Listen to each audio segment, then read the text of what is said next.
পেঁয়াজ ছাড়াও কিন্তু রান্না হয়, আমরা কিন্তু পেঁয়াজ ছাড়াও রান্না করি। অনেক তরকারি আছে যা পেঁয়াজ ছাড়াই করা হয়। তো বেগুন দিয়ে বেগুনি না খেয়ে আরও যে সবজি সহজলভ্য আছে সেটা দিয়ে খেলেই হয়, আমরা তাই খাই। মিষ্টি কুমড়া দিয়েও খুব ভালো বেগুনি না বানায়, মিষ্টি কুমড়া দিয়েও বেগুনি বানানো যায়, সেভাবে আমরা করি, সেভাবে করা যায়। অনেকেই কিন্তু মাংস খেতে চায় না, মাংসের পরিবর্তে এখন কাঁঠাল, এবং এই কাঁচা কাঁঠাল, এই কাঁঠালের কাবাব হয়, কাঁঠালের বার্গার হয়। আমরা যদি এই 12 মাসই কাঁঠাল উৎপাদন করতে পারি, মাংসের পরিবর্তে কাঁঠালটা, আমি কিন্তু করি আমাদের বাড়িতে, কাঁঠালে কাবাব করি, মাংসের পরিবর্তে কাঁঠালটা দিয়ে আমরা ওই স্বামী কাবাব বানানো বা বার্গার বানানো। কারণ এখন যেটা করতে হয় যে যখন কাঁঠালের সিজন আসে, কাঁচা কাঁঠাল একটু হলুদ দিয়ে সিদ্ধ করে ডিপ ফ্রিজে রেখে দিয়ে 12 মাস ব্যবহার করি। কাজে একটা জিনিস যেটাকে আমাদের জাতীয় ফল হিসেবে জাতিপিতা দিয়ে গেছে, কিন্তু কিছু ফেলা যায় না। বর্ষাকালে খুব স্বাভাবিক, বর্ষাকালে তো আর কাঁচা মরিচের খেতে কিন্তু কেউ মরিচ তুলতে যেতে পারে না। সবাইকে আহ্বান করবো এখন থেকে কাঁচামরিচ কিনে রোদে শুকায় রেখে দেন, বর্ষাকালে যখন দাম বাড়বে ওটা কিছু একটু পানিতে রাখলে কিন্তু আবার তাজা হয়ে যায়, আবার রান্না করে খাওয়া যায়। সহজ বুদ্ধি, আমি তো এটাই বলি।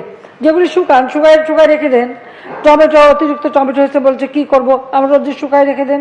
পেঁয়াজেরও তাই, যখন উৎপাদন বেড়েছে পেঁয়াজ সংরক্ষণের ব্যবস্থা, রোদে শুকায় রেখে দেন, ঠিক আছে। এরপরে যখন ডিম বেশি পাবেন সিদ্ধ করে ফ্রিজে রেখে দেবেন, বহুদিন থাকবে, সহসা নষ্ট হবে না।